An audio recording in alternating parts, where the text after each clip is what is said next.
This episode of the Citadel Cafe is brought to you by listeners like you. Visit patreon.com/the Citadel Cafe to find out how you can become a patron and help make this show possible.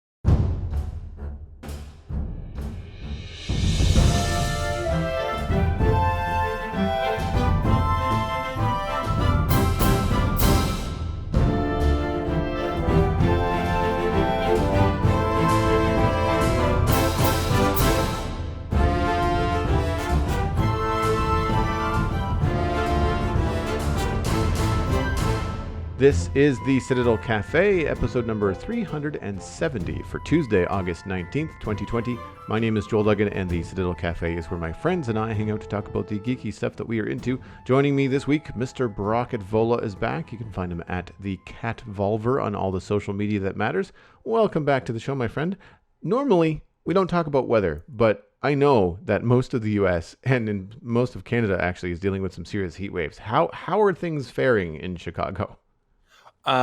Good.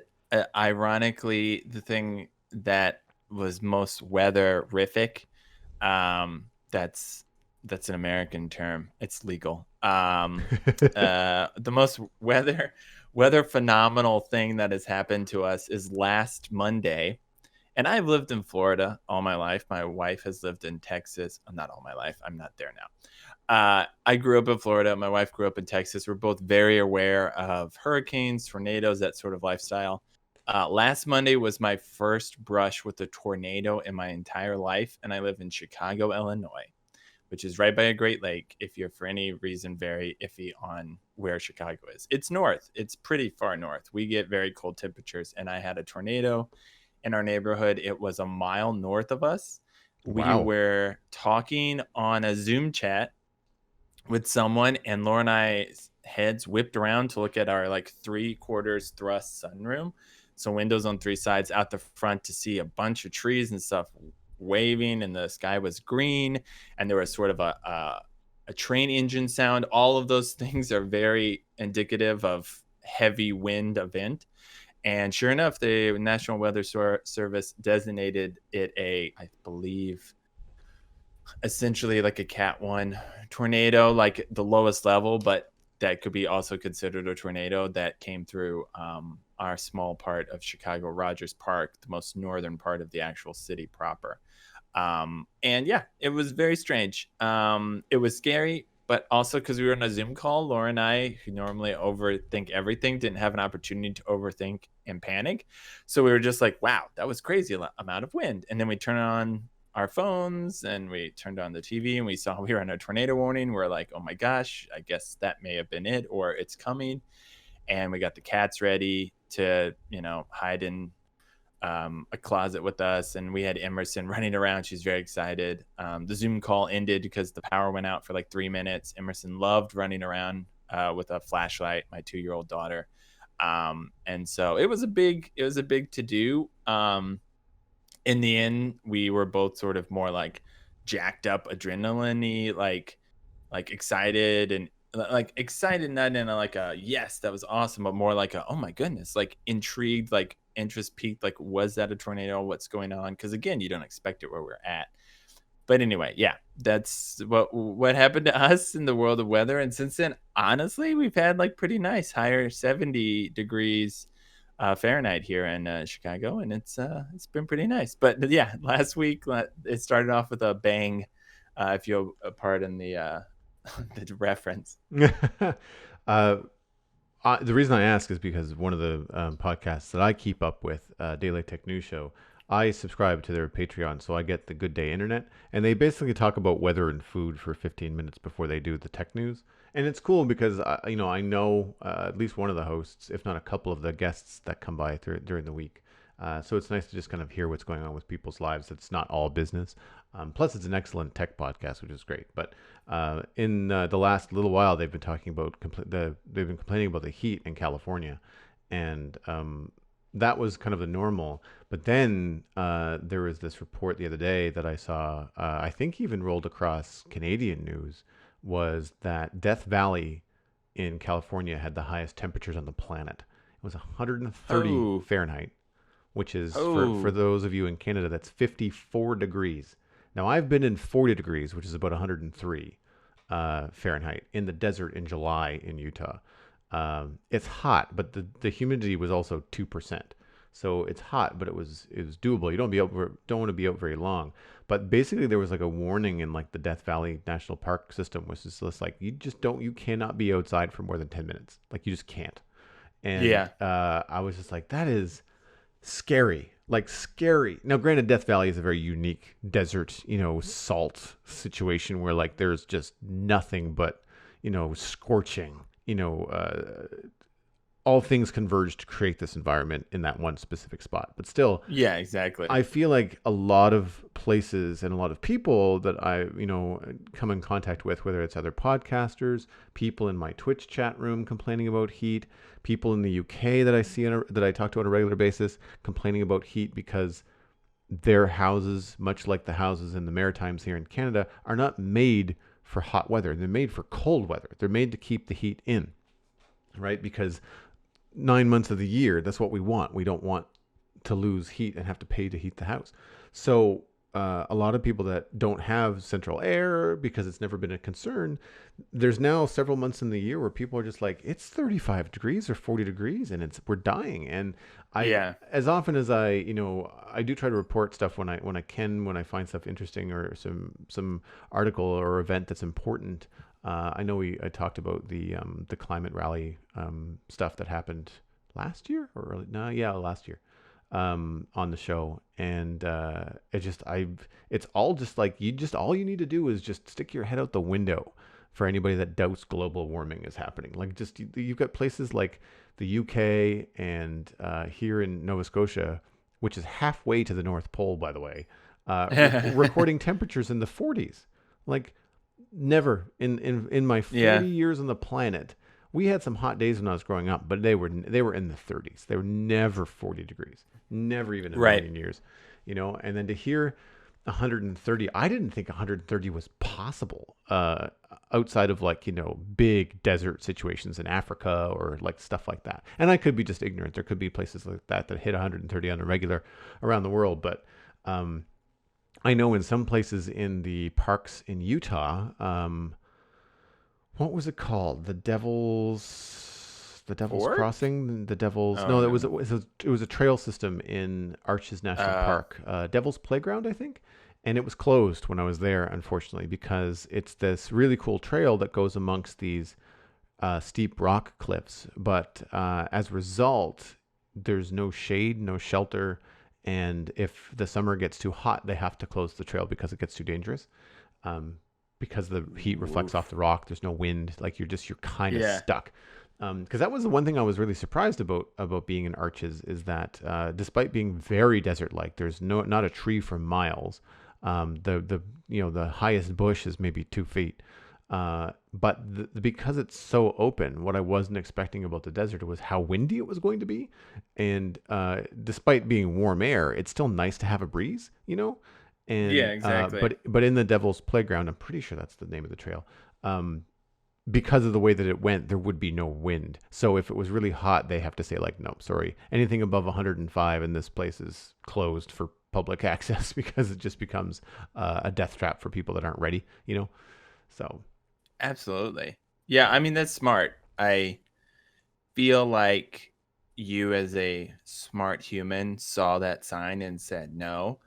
And as dumb Americans, plenty of people have still wandered into the devil's oh playground when yeah, they shouldn't. probably. Because I know when COVID had first begun, all the national parks had closed, and people were saying, I mean, as federal employees, all the parks, the national park employees were not at work. The parks were unattended. And they were saying almost immediately that national parks throughout the nation would probably, because people were just going to them still, and they were still, uh, not looting and not polluting. They were still Like loitering. not loitering either. I don't know. Basically, throwing their trash. Littering. That's the word Oh. I'm looking for. They were just constantly littering and out and about and just doing whatever unsupervised in these areas. And if something were to happen, nobody would be there to help them because there's no Mm-hmm. rangers. There's nothing. But they also said just strictly from a conservation standpoint, the sheer amount of damage probably done within a few weeks without any park rangers could hurt those national parks for decades. Wow. Um, because of just the amount, because like people were still putting trash in trash bins that were not going to be emptied. So even if they weren't littering, they were essentially not bothering to bring their trash out with them, not realizing that nobody was working because Right. nobody's around. And Yeah. so there was overflowing trash dumpsters throughout the parks.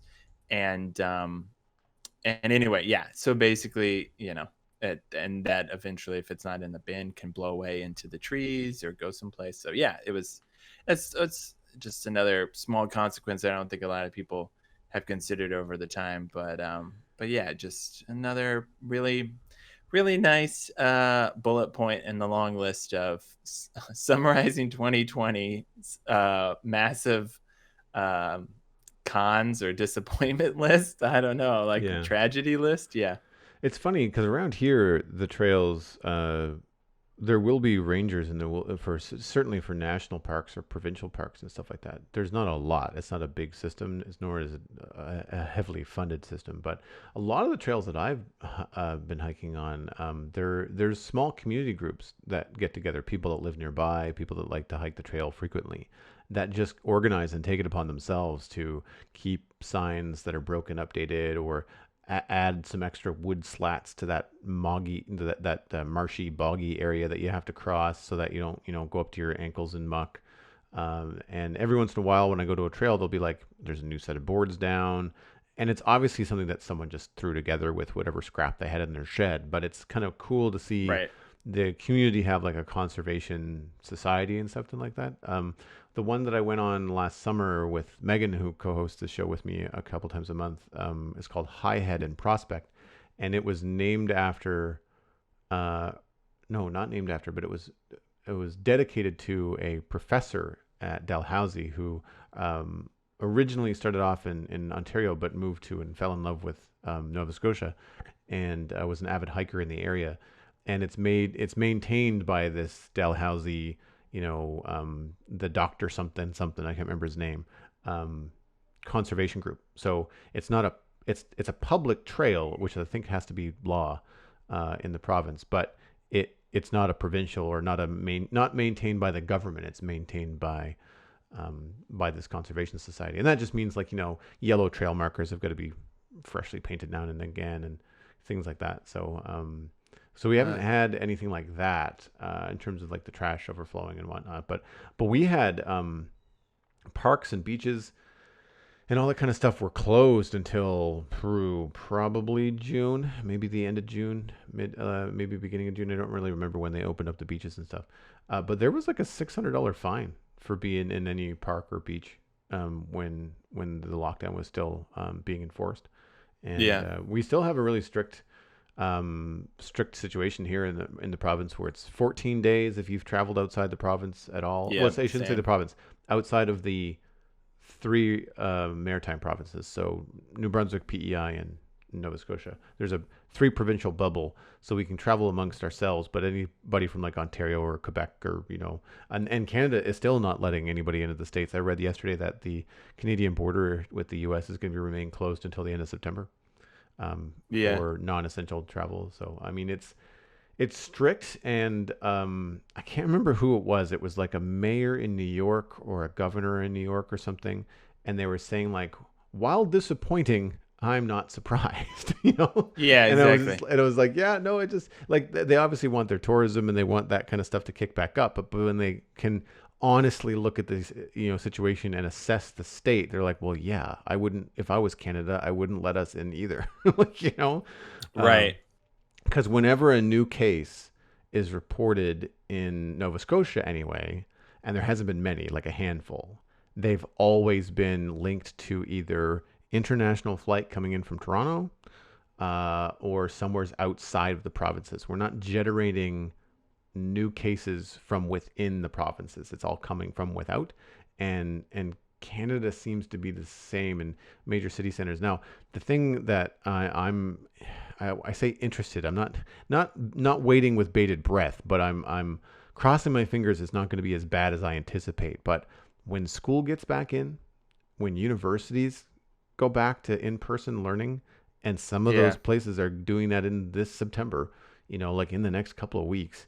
Right. uh, there's been a lot of talk about a really high fall spike, even in Canada. So I really don't know how that's going to go, which is a little scary because there's just so much and so much support and so many people, not just students, but then like, you've got like teachers and staff, and like all those places are big population centers, Right. and population centers, not to sound ageist, but population centers that have a lot of indestructible 20-year-olds, people that Yeah. feel like it can be a little bit more loose with Cavalier. restrictions. Yeah, Yeah. cavalier. And I think it might be a bit of a wake up call for a very disjointed response to COVID-19 in the US for an international student coming to Canada, where things are strict. Like, Yeah. welcome to the country. You are by yourself for 14 days. Enjoy. Like, Yeah. enforced by law, people will check up on you. It's that sort of thing. And it's like, well, Yeah. okay, yeah, it's a very different environment. But I mean, the idea is that once you're on the other side of that, then there have been some restrictions lifted where like you see people going out in small social groups. Like I went out for a drink at a pub there on Saturday night last. I mean, like it was masks when you walked in, masks until you sat down, and then once your drinks are on the table, you take your masks off and enjoy your day, and then masks before you get up to leave. And we opted to sit outside as soon as there was a table available, and I felt more comfortable outside on like a picnic table than I did Yeah. inside. But there was still, granted, the bar was half capacity. It was still full. Like there was still, they couldn't bring anybody else in because the tables were all being utilized. But because Yeah. of the restrictions, only half the tables could be used because they had to make sure everybody was still 6 feet apart. But Right. Yeah. um, and Exactly. you want to make sure that I mean, I all as much as I want to be careful, I also want to try to make sure that some of the local businesses don't disappear. Yeah. Because It's a it sucks. juggling act. Yeah, Yeah, yeah, yeah, for sure. yeah. We have a Thai place that we love, and basically they said a couple months ago that um, the government was not going to, for whatever reason, they weren't going to qualify for any kind of business loans or anything. Right, So then there was a big surge in takeout community, and they have an like a basically a GoFundMe, Indiegogo type of thing to help them too. But yeah, so we've started to go um, get them more regularly. I think we're gonna probably get them for dinner tonight too. But yeah, it's really disappointing because part of you wants to be incredibly responsible, but then also the other part of you really wants to support your local community as much as possible. Like, and not to I forget this too, and I think some people do as well. I don't know the full ins and outs of it, but there are franchisees that will run, people who have bought into like a McDonald's or a Taco Bell, and they're running those, and obviously those are affecting them as well. But just like with local business Saturday, I think, which is the Saturday after Black Friday, where at least in the States, people try and drive up sales in local non conglomerate heavy companies. They've been trying to do that a lot more. And the one thing I will say that seems to be a bit of a silver lining is people are paying more attention to putting money back into their community and businesses, or even possibly retail or small businesses, are always being highlighted on all the news shows here in the United States. And not necessarily, I mean, they're getting highlighted when they're suffering. So it's not necessarily like they are possibly going to get an extreme boost out of this, but it helps them out, and the exposure at this state maybe hopefully can carry them on a little bit further down the road too. But yeah, we've felt that too with some of the places nearby. But we are very close to a university here. Well, we are in Rogers Park, and yeah, and right now I've been taking Emerson in a wagon over to the campus. But the other day I saw a whole bunch of student athletes practicing in one of the practice fields. I was like, oh crap, we're about to lose our favorite like recreational area, because all right. the parks and playgrounds are essentially still closed. Although we're seeing people bring their kids to playgrounds, but you know, Laura and I don't want to bring Emerson to a playground where kids just aren't gonna pay attention. I mean, No. Emerson constantly is putting her hands on her face or mouth. And so the college campus was nice because if you've been to most college campuses, university campuses, they're usually like the sidewalks are like 17 people wide, and like Mm. there's lots of green spaces. And anyway, it's really lovely place to take them. But and I still saw some families, and it's still obviously mostly a closed campus. But as we head into the fall and potentially, it's a private university too. So that's always a little bit sticky because that university can kind of do what it wants to a little bit. But anyway, just being that it'll be sad if we can't go to the parks and the universities back because, like you say, these college kids are likely. I mean, a lot of them were wearing masks somewhat, but I will say a majority of the kids we see in packs of 5 or more without masks tend to look like college age kids that Mm-hmm. are either waiting for university to reopen or whatnot. So yeah, it might not make the university a nice haven anymore as much as a hotbed. So Yeah. we'll see how that changes. But I mean, it blows my mind that we're even in halfway through August at Yeah. this point, and there's a bunch of other stuff that's quote unquote starting back up because I think a lot of people in the States were like, at least this is happening over the summer, and it'll all be cleared up for fall, and we'll have our sports and we'll have our Mm-hmm. schools and everything will be great. And it's like, no, bro, like you guys never cared at the start of it to get ready for this. So now we're hitting into essentially the perfect storm of social, political, educational bubbles all smashing into the pandemic. And it is a very interesting time, just to put it as as mildly as possible. But yeah, we've experienced some of that as well. So supporting locally though has definitely been something on our radar, and we try and do that as much as possible as well. Nice.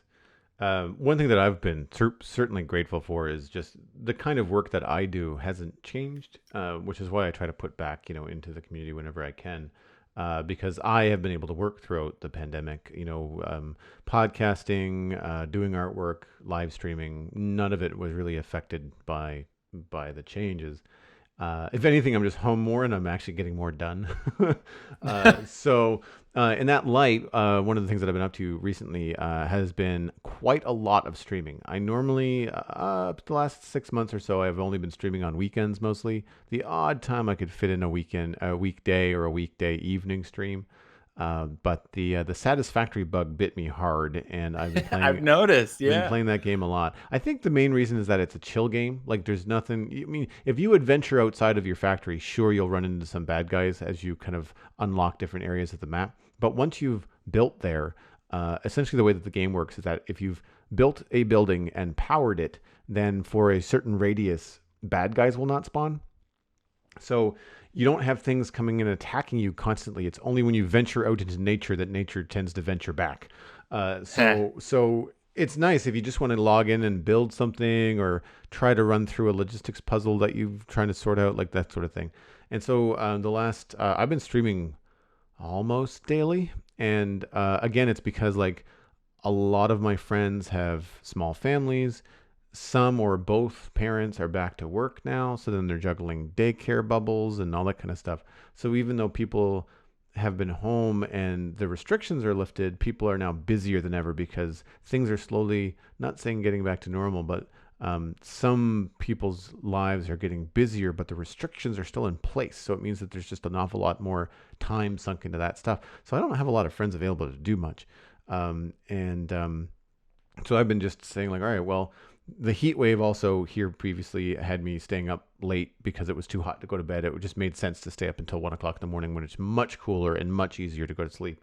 And so to pass the time, I started doing a lot of streaming. And it's been cool because up until this point, I've been mostly doing Minecraft streams, which helps obviously promote and get me ready for my Monday podcast, The Spawn Chunks, which is all about Minecraft. So I would do Minecraft weekend streams, stuff like that.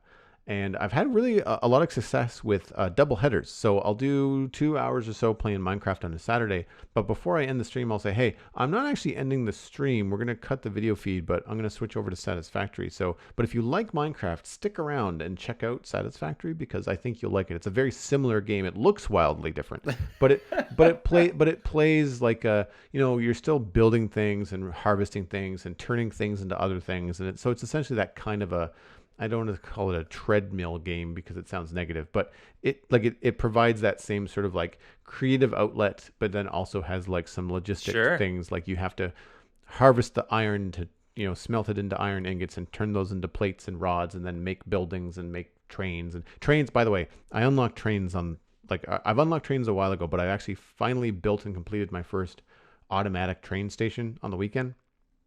And boy, is that fun. Because you go from like a belt that handles 300 items a minute or something like that. And the trains, depending on how big you make the train and how long the route is. So it's about a 5-minute round trip for this train to leave the station, go to the mine, get filled up and come back. So it takes about 5 minutes. But in the process of that 5 minutes, when it returns to the station, it's not dumping off 300 items. It's dumping off 5,200 items. so your throughput goes like, okay, well, now I'm no longer hurting for this really hard to get resource. And that just opens up a whole smash of possibilities. We're like, well, now I'm not waiting to craft 100 more, aluminum sheets so I can make this special thing. Now I'm crafting 1,000 aluminum sheets a minute. So like I'm not hurting at all. And then that just opens up creativity. Like you're not limited by your resources anymore. So I'm looking forward to putting in more trains. They also just look really cool. It's like having a model train set in a video game, right? It's just constantly going around in its own little circle and track, and they're coming and they're going and they're loading and unloading. So I'm looking forward to messing around with that. But in the process sorry, go ahead. I was just gonna say, I love that. You've built in a lead in. I have my Minecraft show. It's my A block TV section, but I got this new show called Satisfactory. If you want to stick around, and you're like streaming daily, and you're using words like smash in your lingo. I'm like, Joel, you said earlier in a podcast you were 40s, but I think you've really nailed like a solid like 20-something streamer vibe. Like maybe update your drawing a little bit and like de-age it a bit and grab some of those, people and whatever. I don't know. It's just funny to hear like in one section we're talking deep weather, deep government things and stuff, and this other one you're like, yo, here's my stream, I smash into it, I got all my cool ore and stuff, the loadout is bonkers. Like, I don't know. Obviously I'm not a cool streamer. No, I question my life choices daily because and it happens all the time. Like my co-host Johnny on the Spun Chunks, when we talk about stuff off mic, because he's been at it now a year or two. But only just recently, after we started doing the podcast, which is 100 episodes old now. Congrats. Thanks. He made the switch from being a part-time YouTuber to like a full-time YouTuber. And then his part-time job is the podcast with me. So I asked him like at some points, like, I mean, do you ever like just start to question like what it is you're doing? And he's like, dude, all the time. Because like as an adult, because he's in his 30s, you kind of sit there and go like, wait a minute, I'm playing Minecraft 8 hours a day and making videos, and this is my job. Like, this is paying my mortgage. And then just you kind of have this wake up call, like, should I be doing something more productive? And he's like, no, it's entertainment. It's the same. It's like actors and musicians and like you're sure. Content creation, right? But like for me, it's the same thing. Like Satisfactory does this unfortunate thing where on the save file, it tells you how many hours you've played the game, and you're just kind of like, oh gosh. But at the same time, I'm just like, well, it's a pandemic. I'm doing my part. I'm staying home. This is hours I'm not out in the world doing things. So, you kind of have to balance it out there. But in the process of all this streaming and that thought of like, what am I doing with my life? I thought I should be streaming art more often, not just video games, because it's something that I can do.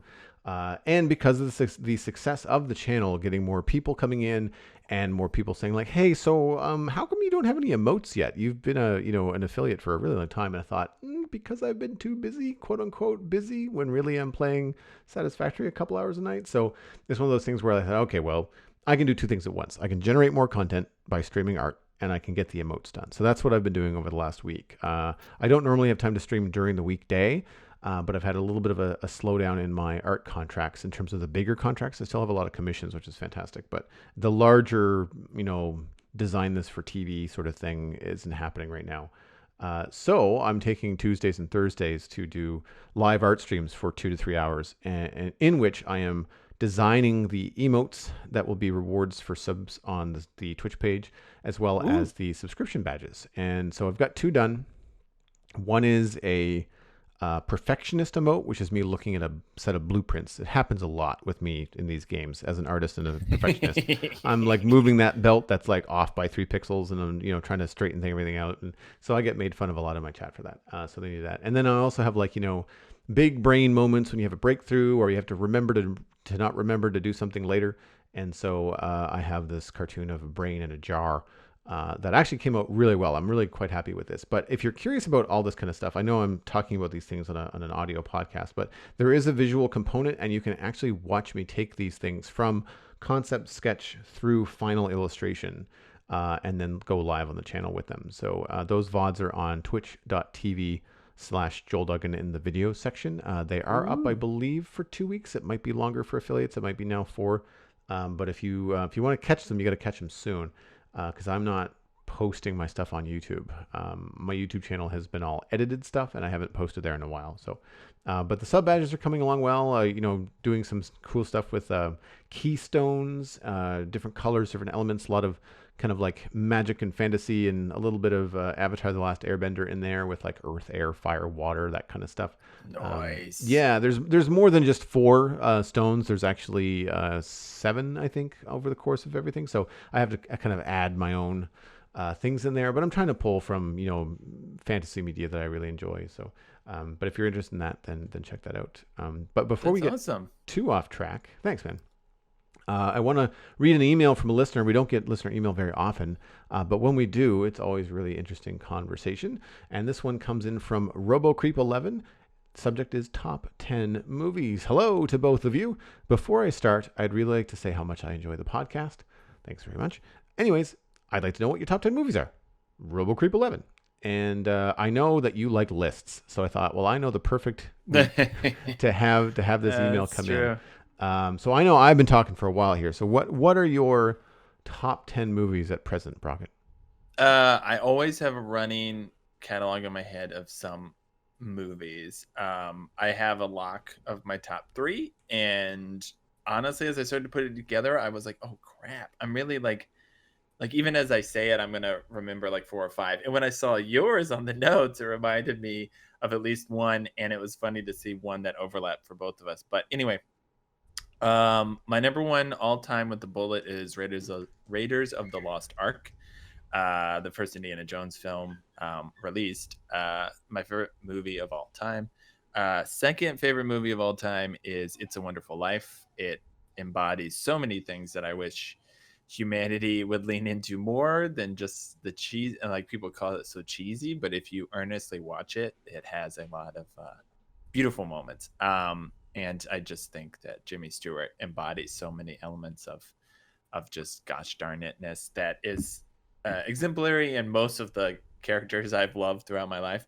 Number 3 is Ghostbusters, the Dan Aykroyd, Bill Murray, Harold Ramis, and Ernie Hudson original. I love that. That's my favorite comedy. It's also just really good movie. It does a lot of things on a lot of layers. So those are my top 3 locked. But definitely in there is Ryan Johnson's Brick with Joseph Gordon-Levitt. Love the subterfuge of high school drama mixed with a hard noir.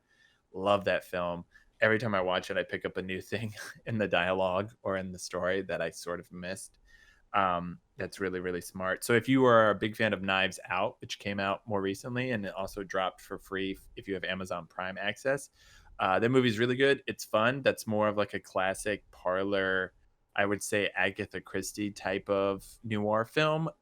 If you want more of a hard boiled dick, as they call them, private eye type of story with Joseph Gordon-Levitt in the lead, Brick is a very, very good film. Pre Last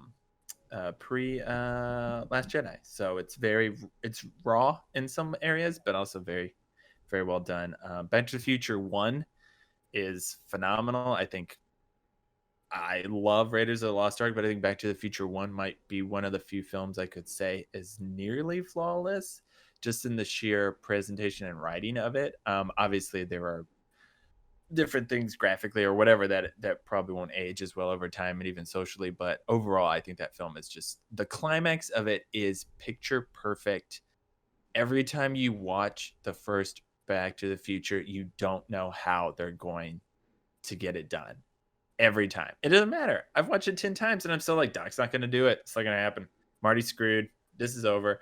But like the way it builds with Alan Silvestri's music and the just the way that movie's composed by director Robert Zemeckis, it's phenomenal. It was the first VHS movie I ever bought. So it also is very nostalgic for me. And then sort of on the cusp are 500 Days of Summer, which is another Joseph Gordon-Levitt film, more about relationships and stuff. And that one really hit me at a good part of my life for it to hit me. So I love that one. The Prestige. I love magicians. Just something about them. I've not seen any magician in person other than like at a party or like a kid's party or something like that. But I just love that film. And I realized as I was doing it, I didn't have any really animated films. I guarantee you there's probably like 5 or 10 of them that I absolutely love. But the only one that came off to my head as I was putting together the rest of the list was Wall-E, mostly for that first hour and 15 minutes, which again, I think is just beautiful. Like for you to watch a robot science not talking or conversing with other things and just enjoy the hell out of it. That opening bit is phenomenal. And then two, that one of which I stole from you, but the other one I did have to represent my superheroes, Captain America: Civil War. Emotionally, thematically, everything is just awesome. The original Avengers, I think I would is close, and I really fought hard to try and figure out a way to get Superman on this list. But the only problem is like there's elements of that original Chris Reeve Superman that just doesn't hold up, and the climax itself, I'm like, it's sort of Superman versus a missile. It's just not as poignant for me. So there's far more of uh flaws in a specific movie for Superman for me. And then I stole this one. Sorry, Joel, spoiler. I stole Castaway as soon as I saw it on your list because it is my favorite Tom Hanks film, and my wife teases me because she thinks I'm silly for loving it as much as I do. But I just love a person stuck on a tropical island or stuck in a certain situation. And that movie just, again, also emotionally, thematically is really good. Also another Robert Zemeckis film. So oddly enough, I think he might be represented the most in my top 10 so far. So anyway, yeah, that's generally where I'm at. Cool. Yeah, Castaway is because when I was thinking about the top 10, I was like, how like I'm just kind of going with my gut and just writing stuff down at first, and Yeah. I'll organize it later, in ways. My biggest hurdle is that a lot of my favorite films, when you say, Joel, what do you like, are not single films. They're part of a trilogy Franchises. or an Yeah. anthology or a franchise, or like, there's, what is it, 19 Marvel movies or something bananas? Like, Yeah. so, Well, and it's yeah. not all one. I mean, it's all one story in a way, but it's not all one film. You can't just say like, I like them all. Right. So there's some that I certainly like less than others. So there's stuff like that kind of came into it. But I knew that I wanted to have some superhero stuff in there because those are the kind of genres I really like. Um, I was surprised and actually just now tagged in an animated film that I thought of but forgot to write down, because you would think that as a cartoonist and a former animator that I would have more animated films on my top 10. Absolutely. Yeah. But then I was like, but when I went to think about my top 10, they didn't come to mind. And I mean, I love Yeah. Wall-E. Wall-E it's one of my favorite Pixar films. It's right up there with Mm-hmm. my animation pick is The Incredibles. When I think about like what's my favorite Disney Pixar thing in the last little while, or what I just kind of like gut reaction answer quickly, The Incredibles is definitely my go-to. Just I really just like the feel of that film. It's got everything that you'd want. Um, Mm-hmm. and just bright and colorful, and there's something about that like retro 50s kind of vibe to it. A lot of the media that I was thinking of thematically, I was like, nope, that's a TV show. Nope, that's a TV Absolutely. show. Like Yep. Game of Thrones, Yep. not a movie. Like stuff like that. But the first thing that always comes off my tongue is Lord of the Rings. when I think about my top movies. And I'll say Lord of the Rings: The Fellowship of the Ring, um, just to kind of give it a single and skirt the filling out the top 10 movies with all three Lord of the Rings and say, hey, there's three done. um, Yeah. but I mean, I do like Two Towers and Return of the King. I do like them all, but I feel like The Fellowship, as far as a feeling goes, there's not a lot. Not a lot better than the feeling I get when I turn on the Lord of the Man. Rings, knowing that you've got three to watch and just watching Yeah. that first one. I really do enjoy it. Even though I know it's more of a stepping stone to the other films. Yeah, just a first.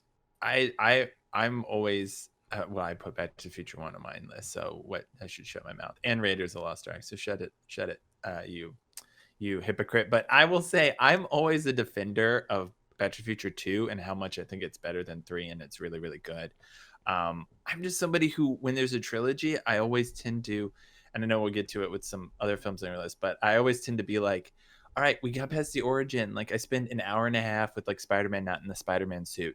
Movie 2 starts off with Spider-Man in the Spider-Man suit. I get more Spider-Man. Why would I not like movie 2? And I know that the origin film is very tried and true in Hollywood, but I always, and I just, I didn't grow up with Tolkien, so I can totally understand, but I get into huge fights with Tolkien heads about Fellowship. And I'm like, Fellowship's good, but it's like everything's great, but we have this big thing to do. And then, oh, we failed miserably. End of movie. Why is that the best one? Like, I don't know. I just always get in an argument, but I think a lot of people, I do love the D&D party of the whole thing. I was a huge defender of Two Towers when it came out because people were like, it's not as good as Fellowship. I'm like, what are you talking about? Like, the Battle of Helm's Deep might, in a nutshell, be the best battle of the whole franchise, in my opinion, just because Mm-hmm. of the way it's structured. Because the ending is kind of, it's an ending, it's like, okay, I understand where this is headed, likely because this is not a sad sack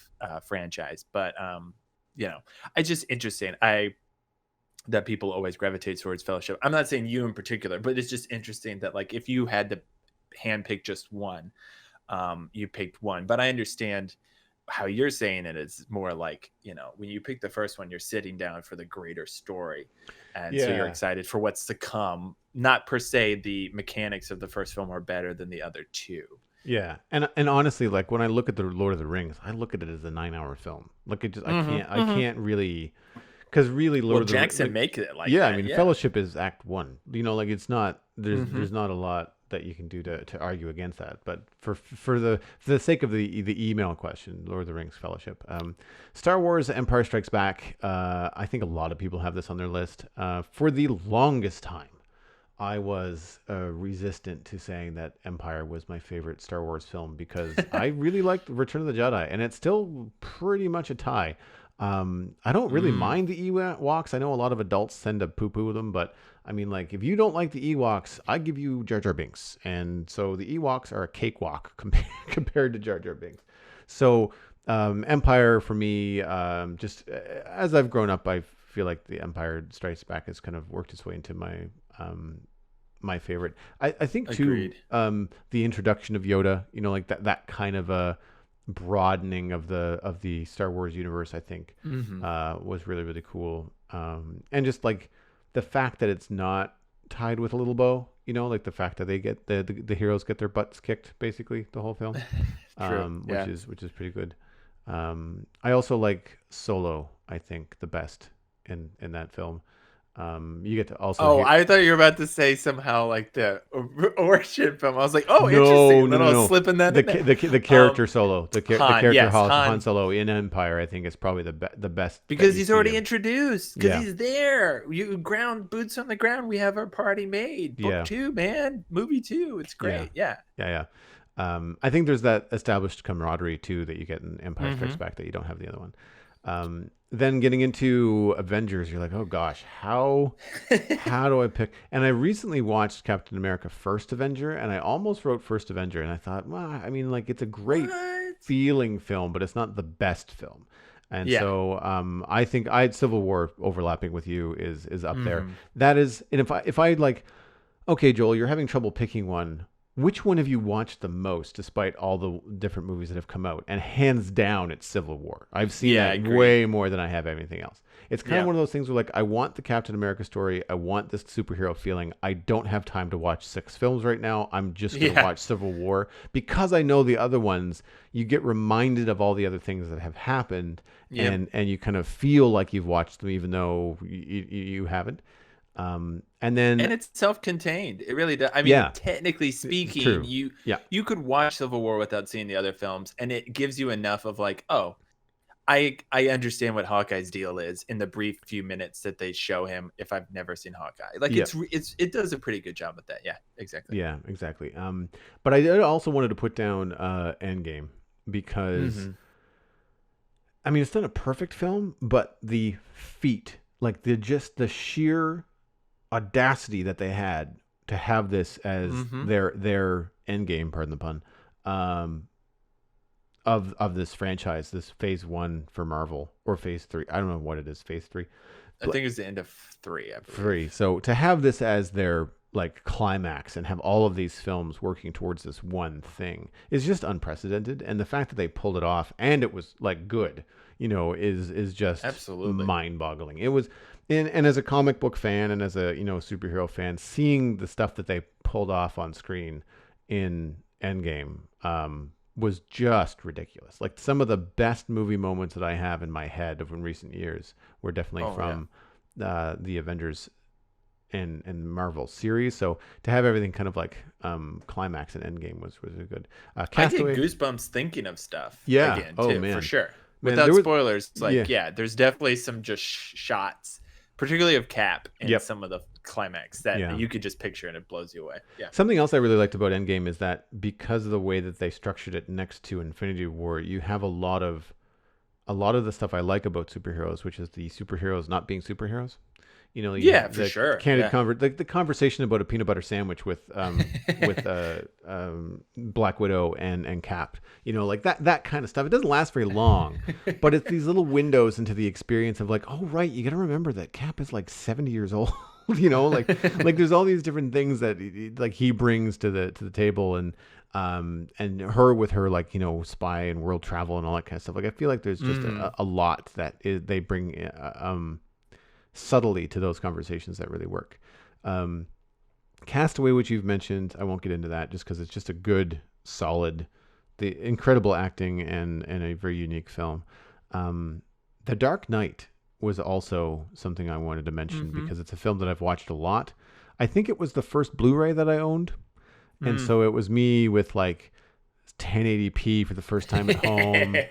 I mean, now everybody's on 4K, but you got to remember that the first time you had a Blu-ray at home, it was bananas on a Mm. 45-inch screen Hmm. with a surround sound system, and the Dark Knight was again beyond the origin film, right? So you're not dealing with Bruce Wayne boxing with Liam Neeson for Absolutely. 45 minutes, but it was dark. It was scary. The Joker was insane. Like it really brought an adult kind of take on Batman, and I just love the way that how aggressive everything in that movie is, and unhinged. Structured so well. I Yeah, mean, that's another one. If you didn't see Batman Begins, I think you could go into that one yeah, blind and it still works really well. yeah. It's paced beautifully. I mean, it's a long film, It is. but there are straight up moments where you like, I don't know, I rewatched it I think within the last year. And there were moments where I was like, "Oh yeah, I totally forgot about this massive part." Like I kept thinking I remember watching in theaters thinking climax, climax, climax, not the climax, not the climax, not the climax.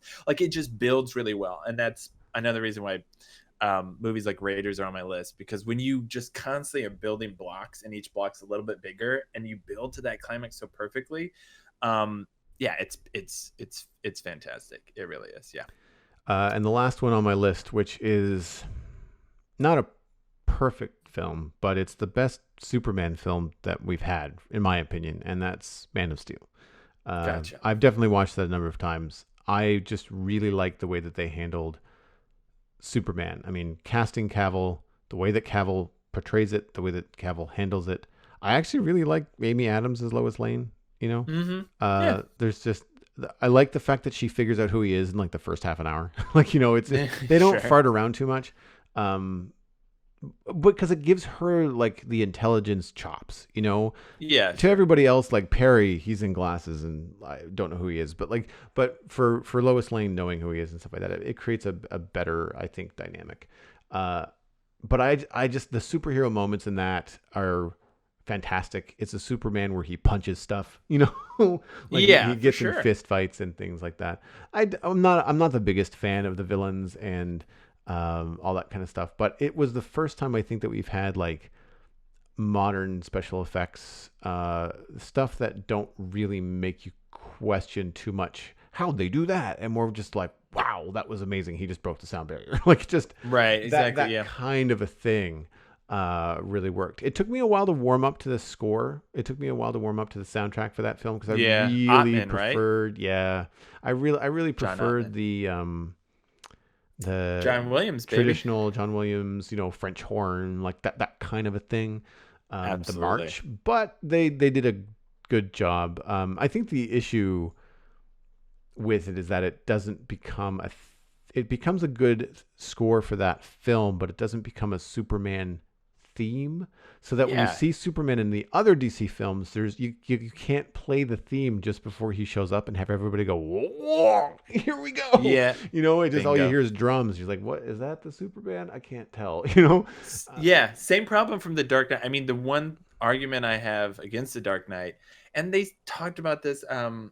Oh God, Hans Zimmer said like he didn't want the Batman theme to be overwhelming and use very sparingly that yep. whatever it is. Like that's, but I mean, Hans Zimmer's great. He's a fantastic composer, definitely on the higher echelon of movie composers. I think that theme's kind of crappy.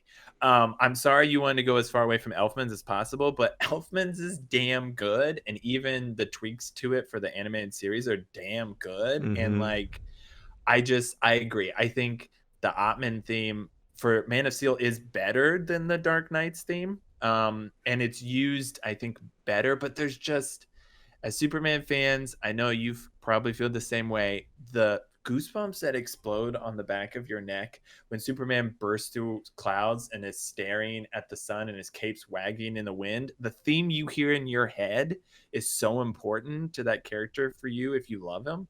And to me, it's always that John Williams like fanfare, and it carries it through cartoons, through comic books, through Mm-hmm. movies. So it is hard. I mean, it's difficult to challenge that, but I agree. I haven't rewatched Man of Steel. I feel really bad. Briefly, when I had access to DC Universe, it was not on there. It's on HBO Max, but I don't have access to that It's on currently. Amazon Prime right now. Is it? Whoa, whoa, whoa! For free? Yep. Oh, I should Well, rewatch for it free. I then. mean, like I subscribe to Prime. Like I get the Prime Yes, yes, shipping yes, from yes. Amazon. But But yeah, you yes, don't have to rent exactly. it extra. Like it's there. Oh shoot. Yeah. Okay, I might I mean, I fast forward say that that straight from in. Canada, so Yeah, that's hopefully. true. We'll But see. We'll see. usually, But yeah. usually that means that you would also have it. The flip side is not always true. Where if you have something on Amazon, I may not.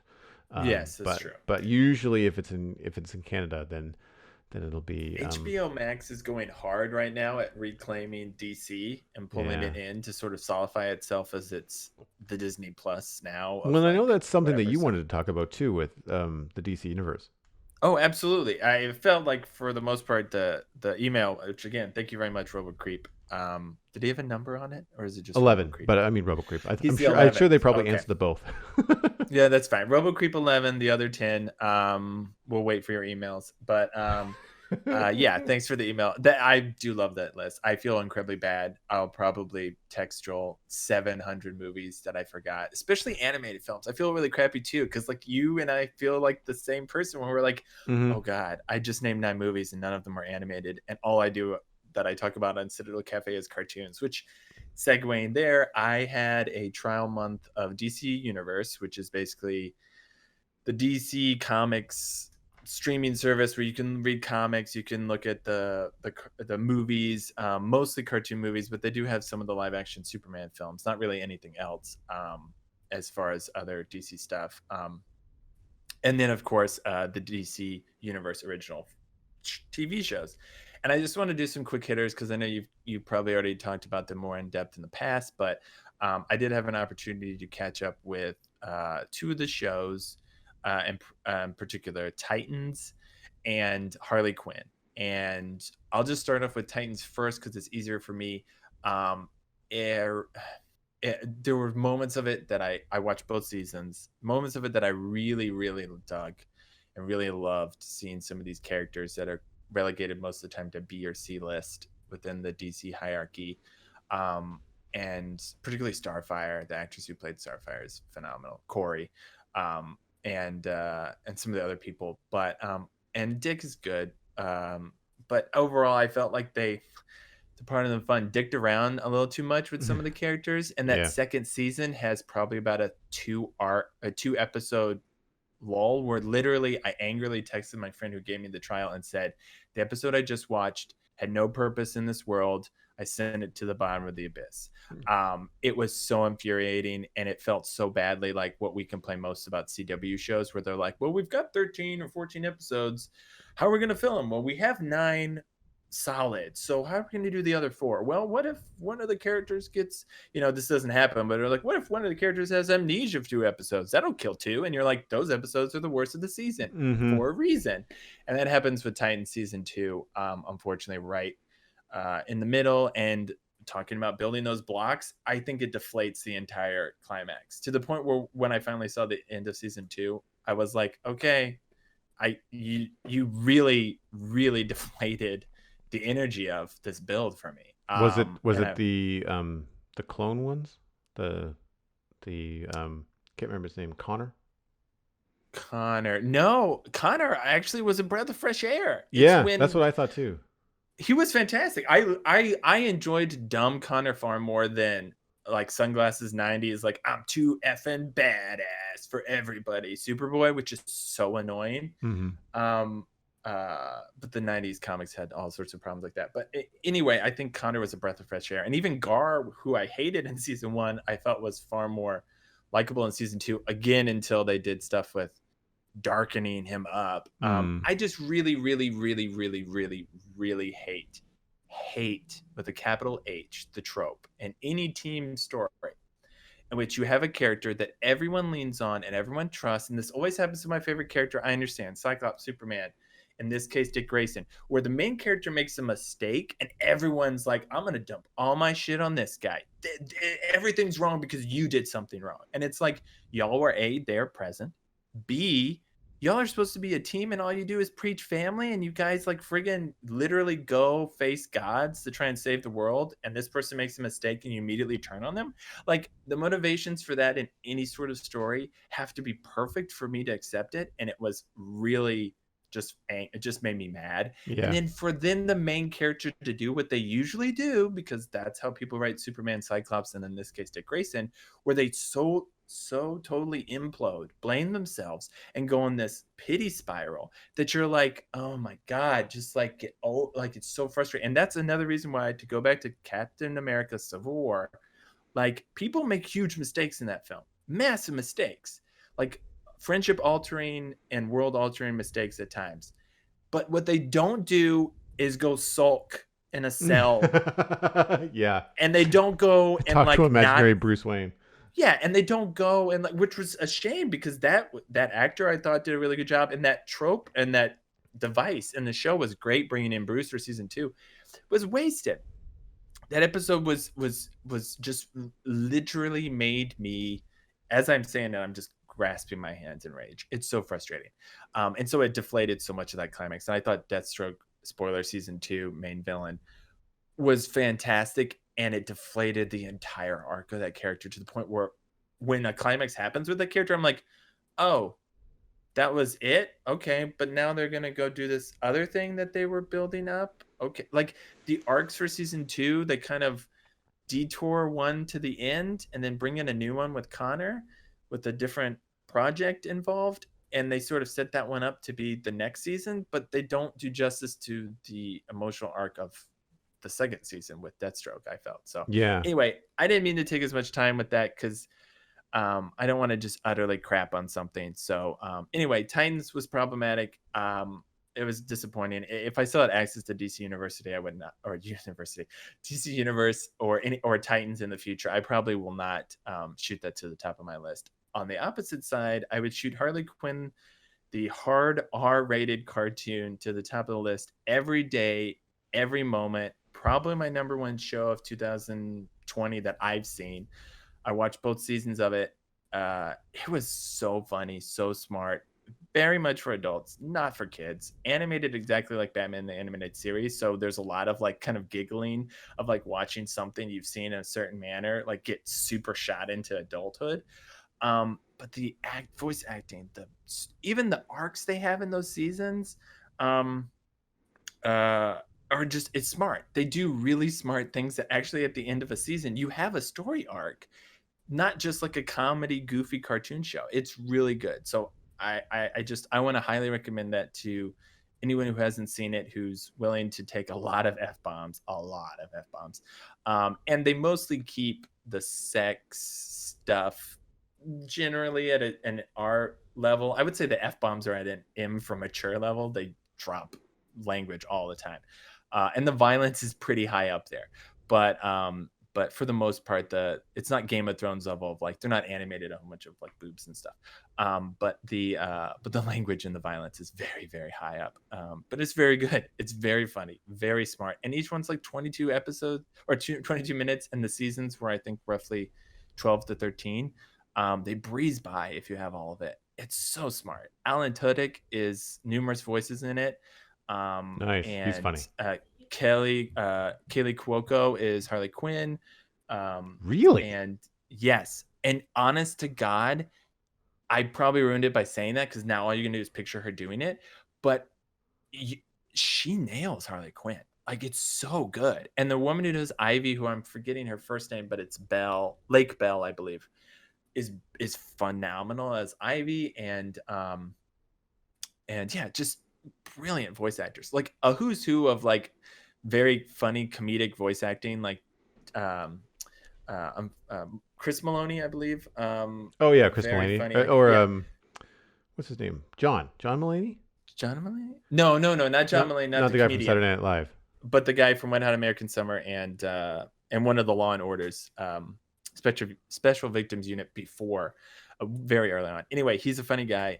He's Gordon, and he's a down on your luck Gordon. And the thing about Harley Quinn that's really good is they nail aspects of each character. Like Batman's in it, and he's obviously not he's a hero. They don't like shit on Batman the whole time. It's not like Batman's ineffective. Batman's incredibly effective, but they lean into the humor of him being far effective and sometimes being a little spoiled. And Superman's just boringly funny because he's such a Boy Scout. So they don't again make Superman like this like hateable character. He shows up and you're like, hey, it's Superman. It's a pleasure to see him the way like the Lego Batman films would do with Batman and Superman and Wonder Woman and some of these other characters. So it's really good. I can't recommend it enough. Tony Hale's the voice of a character as well, which is how I'll segue to Batman Ninja, which is just a movie by itself. I won't go into detail. It's a one and done film that they do a lot of times with DC. He's the voice of the Joker. That cartoon movie, Batman Ninja, is bonkers in a good way. It is insanely bonkers. And as an animation film, I highly recommend it to you, Joel, because they lean into Eastern art and influences for it. With the art and some of the choices, it's just really fun.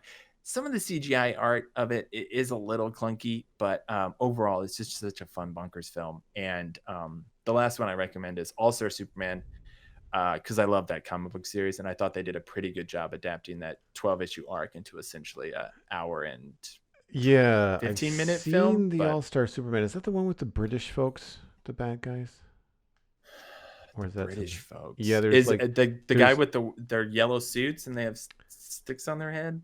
That one? no, there's it's like there's Oh, Superman versus the Elite. oh I that's think. what the one I'm thinking of. Yeah, Yeah. it's Okay, like no, Lancaster Black or Candlestick Black or yeah, whatever is the something one like guy. that. Yeah, Yeah, yeah. that one's not so great. No, Also Superman, which is based off of Grant Morrison writer and Frank Quitely art, is quite good. And it's another one where, like, if I had to pick a Superman just book right now, just to represent so many elements of the character I love, it's I love Mark Waid. He does Superman so well, but Grant Morrison's also Superman 12 issue one and done arc is so beautiful and it's very emotional. And they have some of the best characterizations of Lois Lex and Clark, as well as Superman, that I've ever seen in comics, and it's just really, really good. I highly recommend it to anybody who wants to pick up some comics.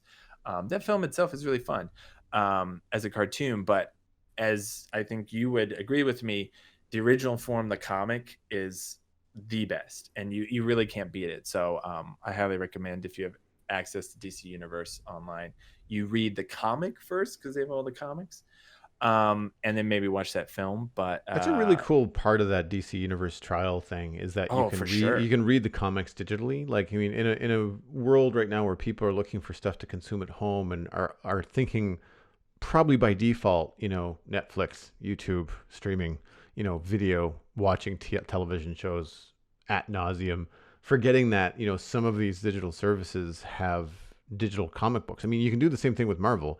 You can subscribe to Marvel comics in a service and just read them on your Yep. tablet or whatever. If I mean, at the same time, I should also say check with your local comic shop because some of those folks are doing door drop off service.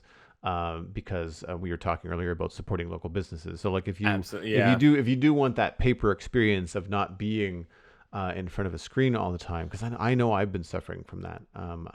And I have a new art book that I backed via Kickstarter, so that arrived a couple weeks ago. But if you have that kind of access, or if there's a local comic shop that you normally support, working with them and trying to get like either a drop off or a pickup, so that you don't have to actually go in the store. You can just kind of like pay for it ahead of time, and they slide you a box of comics that you purchased.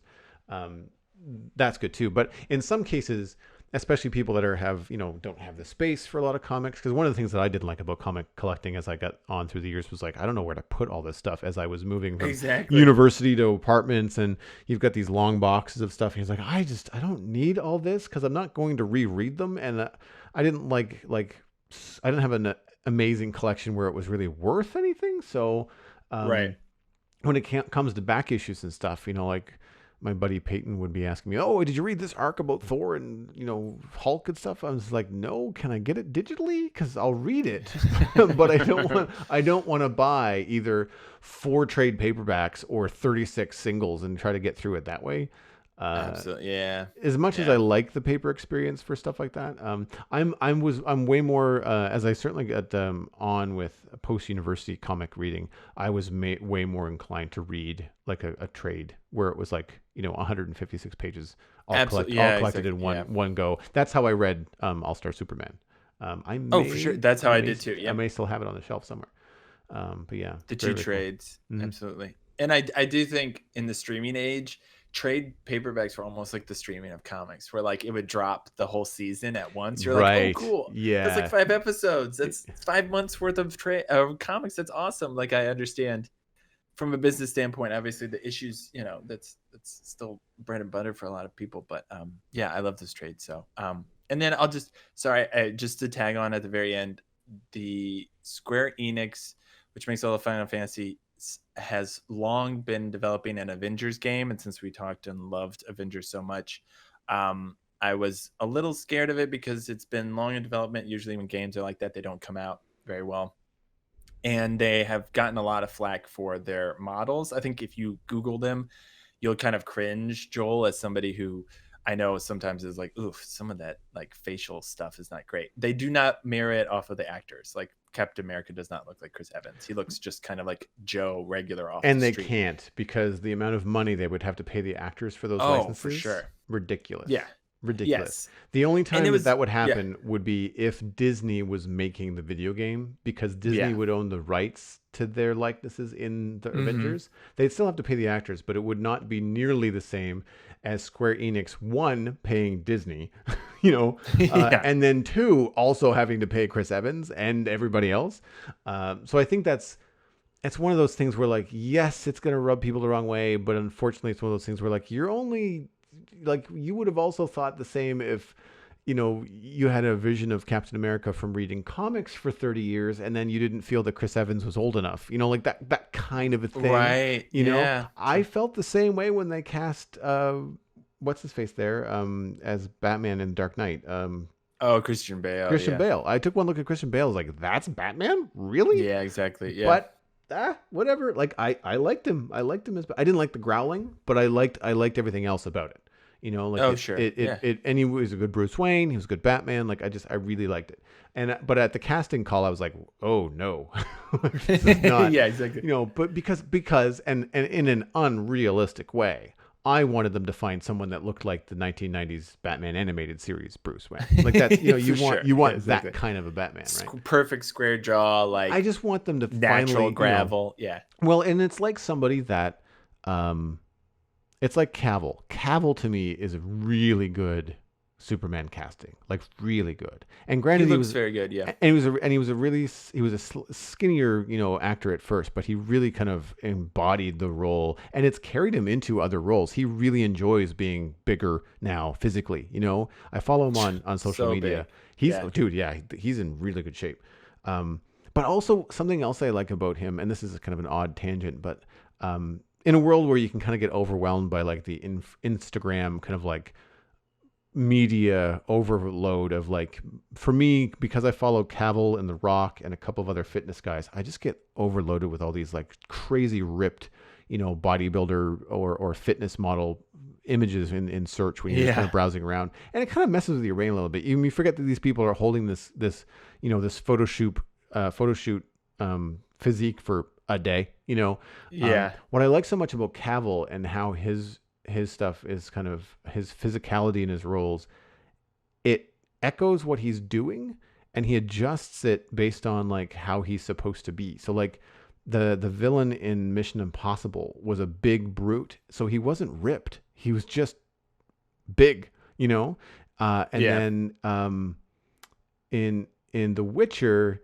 he's Hmm. fit, but he's not like six pack fit. Like he's just, because of all the training that they did, it was one part to look like the right kind of size and shape for that character, but also in some of his social media, he did these videos explaining a lot of my training is actually so I don't get hurt while I'm doing the sword fighting. So there's all Yeah. this like core and stability training and a lot of lower leg work. So it's not that it wasn't so that he needed to look big on film. It's just that he needed to feel sturdy, grounded when he was fighting. And I thought that's really Right. cool. Yeah. So I really Yeah. enjoy Exactly. I enjoy that aspect that he brings to Superman.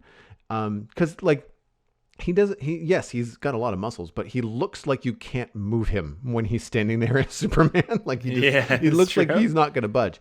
And I would love for them to find somebody. And I granted it wasn't the best film, but I don't really mind Ben Affleck as Batman, because No, he he's a wasn't larger terrible. actor. He's 6 Yeah. foot 2 or 6 foot 3. He's also a big dude. Now he didn't like the training. He was on several talk shows talking about how much he hated working out. And I was like, well, that's kind of putting like own it at least for Pete's sake. Yeah. But I would love for them to get to a point where they can cast a Batman that's a house. Like just bring somebody in that's just a beast, and so that when he is punching muggers in the street, it really looks like he's hurting people. Yeah. I think it would be fun. Or somebody who's like really solid lean muscle. Like for instance, Ryan Reynolds, no one will say he's not fit, but he's not like fat, thick muscle sitting on muscles the way Cavill is. But he looks fantastic. And I think one of the things that would be important is like Batman needs agility. So having Hmm. somebody who like Brad Pitt and Fight Club, who's just sinew but Lean. Yeah, ripped and yeah. lean. Yeah, exactly. I think I agree. I think there's an element. And Christian Bale did a fine job. I mean, when he's shirt off and Batman Begins, you're like, okay, he's in a good shape. He can do it. But Yeah, like, because I he's supposed to agree. be a There's ninja. He's supposed to be more yeah, ninja than like not that I really enjoy the Frank Miller series, but like the Dark Knight series there, you get a lot beefy of brawler. beefy brawler type stuff. But Yeah, and it was, and well, even like the animated series, he was all chest. Like the Bruce Timm yeah, designs, like when he punches somebody with that big right cross, like it's no wonder that they do a back somersault. And that's right. something again that I really like in Batman v Superman. Again, not the best film, but the part where Batman rescues Martha, where he's taking on all these thugs on the second floor of this warehouse. Like, even though, yes, he has a bat grapple assisting him throwing someone over his shoulder, you still have to believe, as he screams with effort, that he can do this. And he's big enough in that suit and in presence that you like, yeah, he looks like he could throw a guy with no Yeah. superpowers, like that kind of thing. Yeah, exactly. I agree. Yeah, that's true. The Batman Arkham games, I think, did a decent job of showing him as a brawler, but also like a martial artist because his countering. Yes. I felt he was a little too beefy in that, but at the same time, I think that Yeah, fit they went a little bit him pretty beefy, well. and I think a lot of Yeah, it too for that particular game is that he has to read from behind and above. And if you yeah, make him too skinny, then you don't feel heroic from that angle. Like true. That's comic true. books are always shot from the low angles because it makes characters look bigger and larger than life. But Right. top, you can't do below angles for video games because it would be impossible to play. Yeah, It it's would be very difficult. impossible to Yeah. play. Because in that light, I wonder, like, if I haven't played the Sony Spider-Man game, I hear it's fantastic, but I wonder if Spider-Man's a little Oh, bit thicker in that only because it reads better from the angle.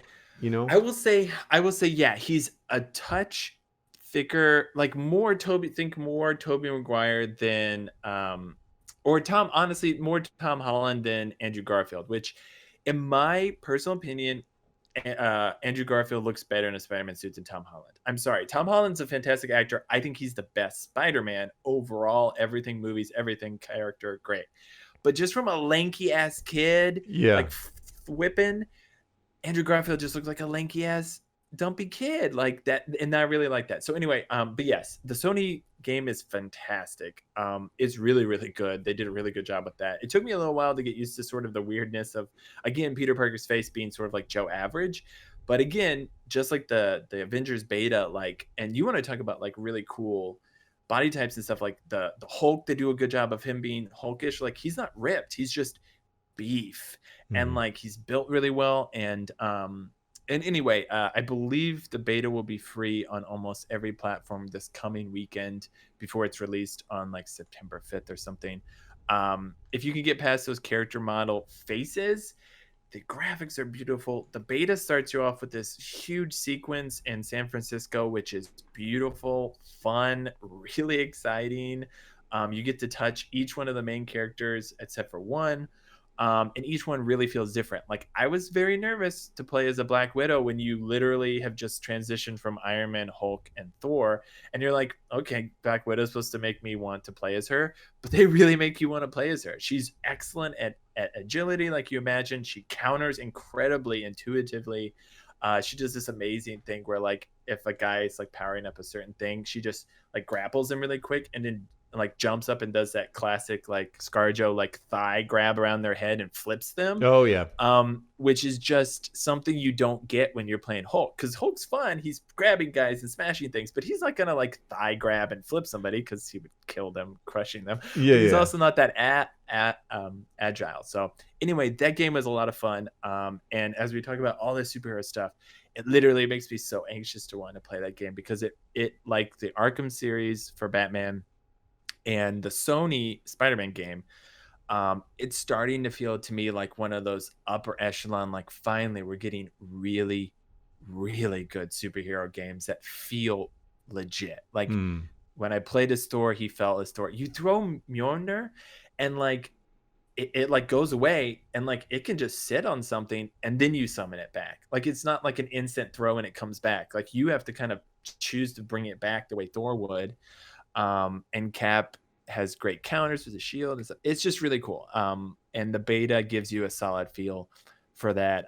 It's a beta, so anything you play in it will be wiped when the game Right. comes out. So don't, throw everything you possibly have in it. But they give you some free like bucks, in-game bucks, and that's the whole thing that they're going to do. Is sort of, the game itself is built, it's there, but if you want to spend real money to get skins or like little like Yeah. badges like you're talking about, that's there. But Yeah, yeah. that's cool. Does it play like Arkham Asylum? Like, where you press a button to counter and like do those kind of like sequences, and like the longer you can hold up the sequence, the more badass the animation becomes. Like, is that kind of how that rolls? A little bit from the characters I played. They give you a taste of each of them to start, and then where I'm at in the beta, you really are heavily in. I have a really good feel for Hulk and a really good feel for Kamala Khan, aka Miss Marvel, um, who's just a gem. That character is so fun. She's stretchy powers and she's young and she's a fan of the Avengers, so it's like you're geeking out with her about the event. Anyway, it's cool.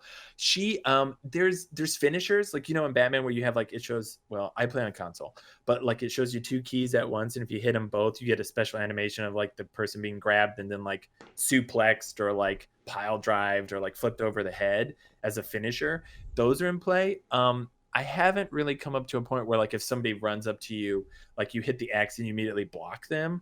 But then again, that might be something that's more of like a Black Widow or Cap power, because when I played as Cap, it felt more like that. Like his blocking and dodging felt even more intuitive than everyone can dodge, and dodging and countering is still a part of any character. But obviously with somebody like Hulk, where you're more beef and you smash the ground and you have more like wave, like crowd control powers, I should say. Right. The one-on-one crowd management of like a Cap or a Black Widow, I imagine, is a little bit more combatty, chain like. So to be fair, I liked Batman the Arkham series, but I was never somebody who was amazing. Like the best combo I maybe have ever gotten was like 20 straight. I have friends who are like, challenging each other, and they got like 60 in a row without getting Right. hit and doing that. And that's great. That's awesome. I'm I more just on am your not- level too. Yeah, I'm I not never that good get at blocking. yeah, I never got that into it. I would just do it because the payoff would be like, breaking someone's ankle. Oh, or, sure. Like some of those cool Yeah. things where like the guy's down and he's down with a capital like Oh yeah, yeah, you this get is- that. Yeah. Hulk has a moment where if you do it, he literally just does like essentially Hulk smash, where he brings you over the head and he like blasts you on his knee, and then the guy flops over. Like there's those special animations for different stuff, and so there's a single player and multiplayer. Certain elements of the game are multiplayer. You can bring in your character to somebody else's game. As far as I know, it's on all platforms: PC, PlayStation, and Xbox, just not Switch at this moment. Unfortunately, it seems like it's not cross-platform, which just consistently, every time you talk about Satisfactory, every time you talk about any video game, I just feel so bad. I'm like, man, like my buddies like you and Kyle and some other people who are so PC tied, like I'll never get to play with them for anything other than maybe like a Rocket League, which is one of the rare super Right. cross-platform games. But Fortnite, which is cross-platform, I believe, for everything but maybe PC. I played that with a like Switch, Xbox, and PlayStation crowd, which is fine. It's just not my type of game.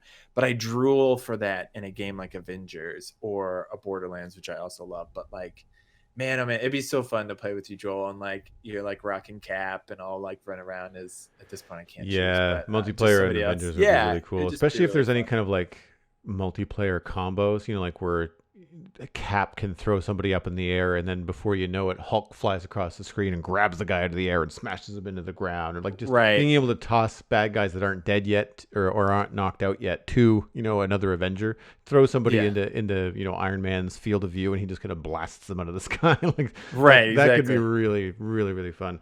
I don't know if I'm going to get a new console. I have an Xbox 360, but I don't play it very much. I guess it depends on what games come out, and I'd be leaning Xbox over PlayStation 4 because I am a PC player, and then you've got the Game Pass, which is just like for very, very little money, you have access to a number of games on multiple platforms between Xbox and PC. So if I did that, that's probably where I would go. But I was that's just gonna say, far in the though. distance. I spend so much time PC gaming that really I don't need a system.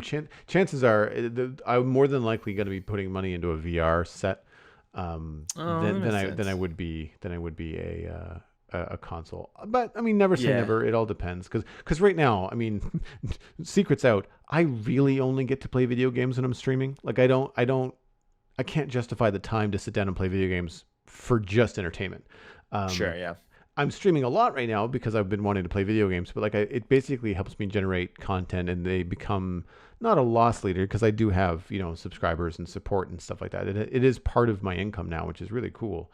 But it does also help me direct people to the Spawn Chunks podcast, to this podcast, to my art when I do streams, because people will come by thinking like, oh, cool, Joel's streaming. I wonder what he's playing. And they show up like, wait a minute, you're an artist? It's like, yes, that's what I do. And they're like, oh, this is really cool. And then you have someone that normally watches video games actually hanging out for a 2 or 3 hour art stream, which is really fun too, right?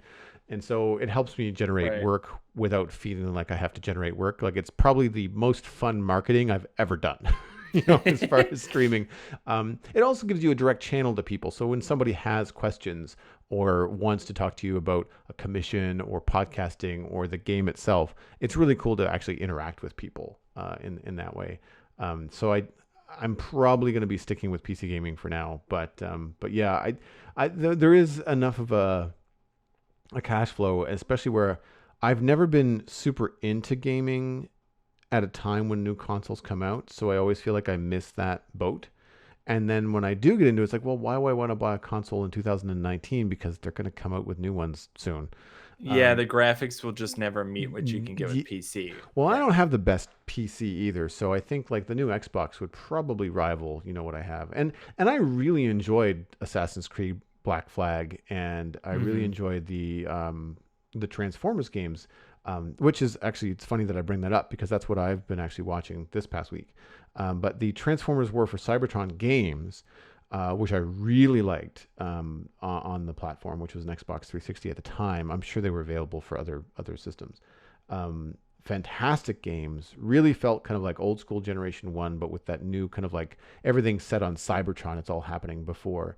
That is now a Netflix original anime. Transformers War for Cybertron. Very similar vibe, very similar designs. Uh, very similar feel to those games. I think I like the games better, but the story in the games was more complex. Uh, the Netflix series, though, it's part of a trilogy, which I didn't find out until I was researching and looking up some stuff on the wiki for this show. So that's interesting. And right away, there's a couple of positive notes that you'll see right on the tin. Classic Hmm. Megatron versus Optimus Prime. Like they're not Oh. doing anything odd here. It's set kind of immediately before Generation One, so it's like if it ain't broke, don't fix it. 25-minute episodes. There are 6 episodes in season one, and I'm halfway through season one. So it is a Oh. small ask, and in 3 episodes, there was no filler. There was no, oh my gosh, when are they going to get going? It hit the ground running immediately. Like Wow. Bumblebee and Wheeljack and Optimus Prime and saving the day and a big fixed fight between Megatron and Optimus Prime in the first 20 minutes. Like just Ooh. yeah, off you go. Basically, it's like you know who these characters are. We don't need to tell you, sort of That's idea. great. Yeah, because it's a prequel, so they're not messing around with that. So that's really cool. The story is decent so far, and uh, it's basically this take on the war that is the catalyst to the Autobots fleeing Cybertron and heading to Earth, and that's where all the other Transformer cartoons usually take place. Uh, the animation is unfortunately very, very stiff. Uh, Probably a part of a Oh. budget. It's the fact that there's CG, and so Yeah. it's a robot. So yes, I get that it's not going to bend and squish and move and stuff in the same way that a person would, but I've seen better Transformer cartoons that are CG. And because this is Cybertron and everything is so boxy and so square, they have an unfortunate lack of moving parts compared to the other extreme, which is like the Michael Bay film where like everything is crawling on them and it looks a little bit like too much. Yeah. There's a lot of opportunity for the eye to rest. I mean, they've got elbow joints and they've got, wrists and fingers and things and all that kind of stuff, but they still have like nothing moves between their knee and their hip. Like it's just basically like an action figure kind of like limitation. And even then, I'd say there's probably more movements in some action figures. So it does feel really, really stiff. Unfortunately, the dialogue is also just as stiff, which is odd because the storyline is actually really good. So what's happening plot wise is really complex with some more adult themes than you would expect. But then the way that the characters are talking, they do kind of like, okay, yeah, I get it. Optimus, freedom is good. I get it. Like he just, like it just, he is a little bit on the nose a lot of the time. Yeah. Um, they do some stuff that's intentional and you don't pick it up right away. Optimus Prime speaks very slowly and you kind of have to put it in your head, wait a minute, like this is a bunch of robots talking. And so a lot of the characters start to speak. You start to realize that the dialogue is written in a little bit robotically, but on purpose. Oh, sure. The problem becomes less about how they're saying it and what they're saying. It's just like, okay, it becomes that CW moment where like, but that's going to be this thing and Decepticons are bad. It's like, yes, I know this is the fourth time Mirage have said that you don't trust Decepticons this episode. I get it. You don't trust them. Like, you just move on, please. So there's a lot of filler like that. But the overall kind of like themes, which is strange that in a kid show where things are so stiff, you have like tyranny, fascism, class societies, freedom, genocide. Like all of these themes are very prominent and concerns of the Transformers, both Autobots and Decepticons.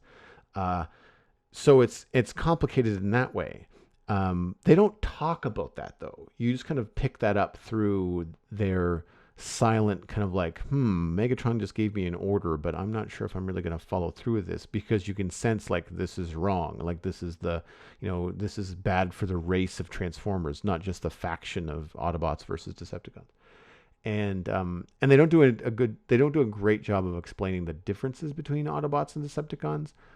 There's a lot of media manipulation. Megatron is giving a lot of speeches and lying on national television and on Cybertron, and you're like, this reminds me of something. Like, there's a lot of that going on, and so there's a lot to dig into it. There's also a lot of violence, and I say that in a yes, it's a cartoony. There's robots blasting each other, but like I'm talking. Somebody like a small Transformer gets hit by a big blaster, and there's a chunk missing of him. Like his like left rib cage is gone, and it's a smoldering. There's no blood. They don't do any like oil leaking and stuff like that. It's like he's obviously in pain. He's being carried out of the war zone by other Autobots. And there's a chunk missing out of him, and he has to be repaired by Ratchet or some other Autobot healer. And it's just like, that's, even though it's a cartoon, that's still pretty violent. Like there's people's arms are getting chopped off. Like it's interesting in that way. There's an odd kind of balance. As per most cartoons, I will complain about the lip sync. It's terrible. Yeah. But I also think because it's a Netflix original anime, I wouldn't be surprised if it was animated in Japanese first, and then translated later. Now, in a lot of characters, you can get away with it. Prime, no lips. Wheeljack, he speaks with the little light things on the side of his head. So there's a lot of characters that either have a really tiny mouth, or they're not really in close-ups that much, so it doesn't matter. But unfortunately, Megatron, they stayed very true to the G1 design for Megatron. But Megatron's got like people lips. So it's really strange. And I much prefer, again, it's overkill in the Michael Bay cartoons, but at least their faces and jaws were mechanical in those films. And I thought that they could have at least given a little bit more of that in this, because it is all CG. There are no other parts of the body that are really detailed. You could have given them more of a mechanical looking face. Or have more characters with more inventive ways of speaking. What's his face there? Soundwave is in it, and Shockwave is in it. And so Shockwave just has like a blinking light in the front of his head. And they do a lot of really good emoting with that model. They move his head and his shoulders to get him to like shrug or shake his head or cock it to one side when he's saying something about, torturing a prisoner. So there's stuff that they do with the acting where it makes up for the fact that they don't have a mouth. So it's doable.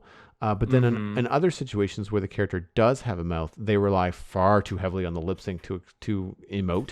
And then you just get no emotion, which sucks. The action is really good. There's not a lot of transforming, which I was surprised. You'd think Transformers, we don't do it. Yeah, exactly. So, but there's a lot of punching. I guess this makes sense. Yeah, there's a lot of fighting, and so when there's a lot of fighting, they obviously want to be in robot mode.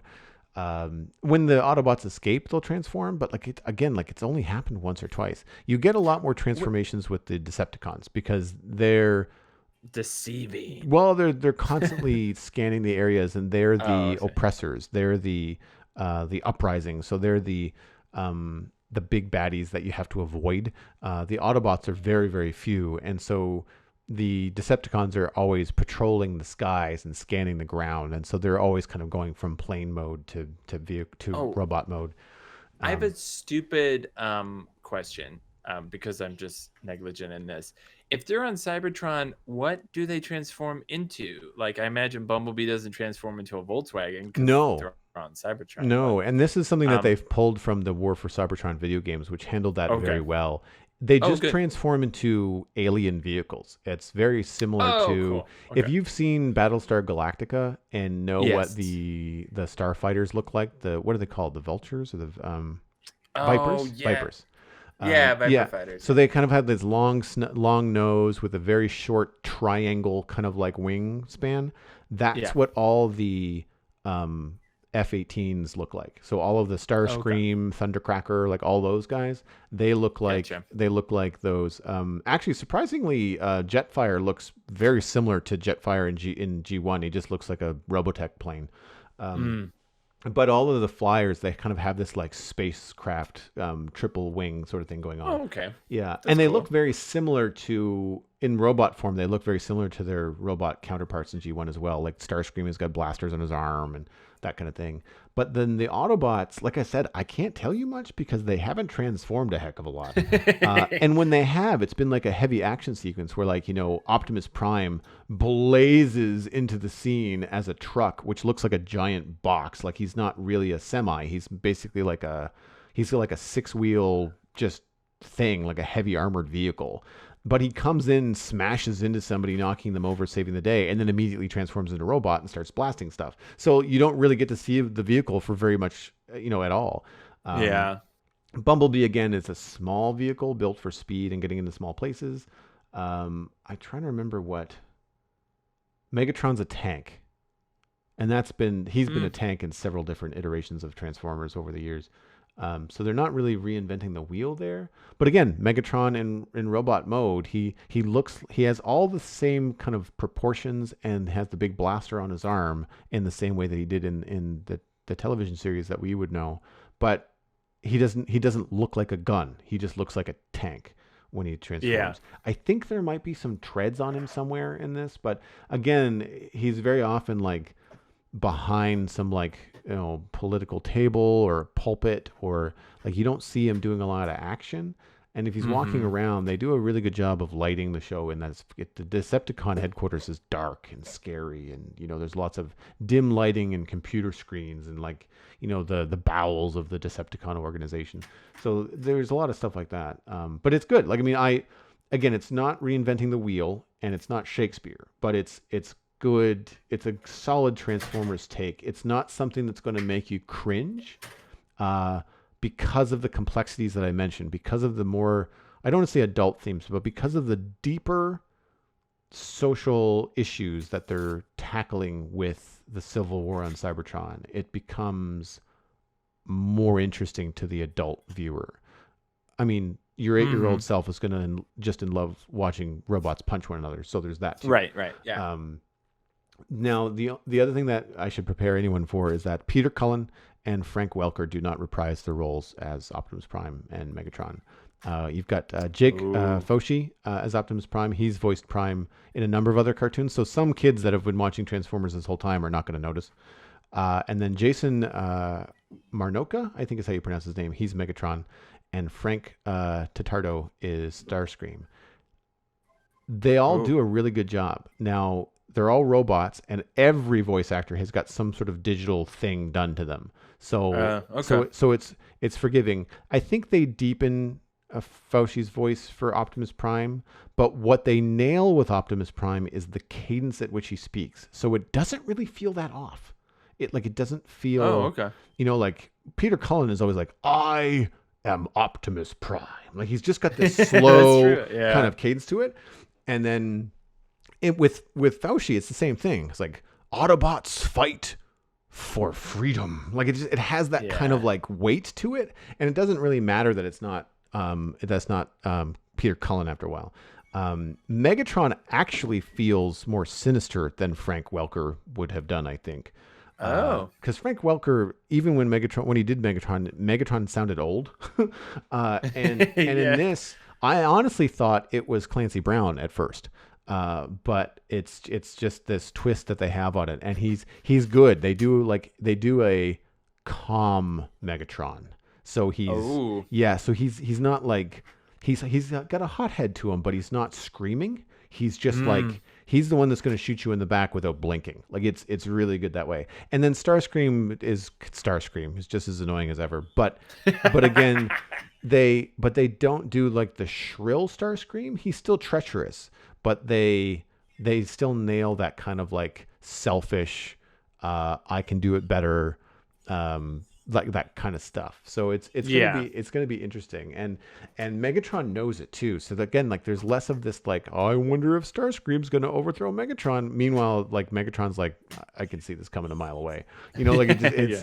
it's really it's decent. Like, and for someone that's been wanting something like this for a while, I wish they would get along and do something like the opening sequence from Bumblebee. Did you watch that movie?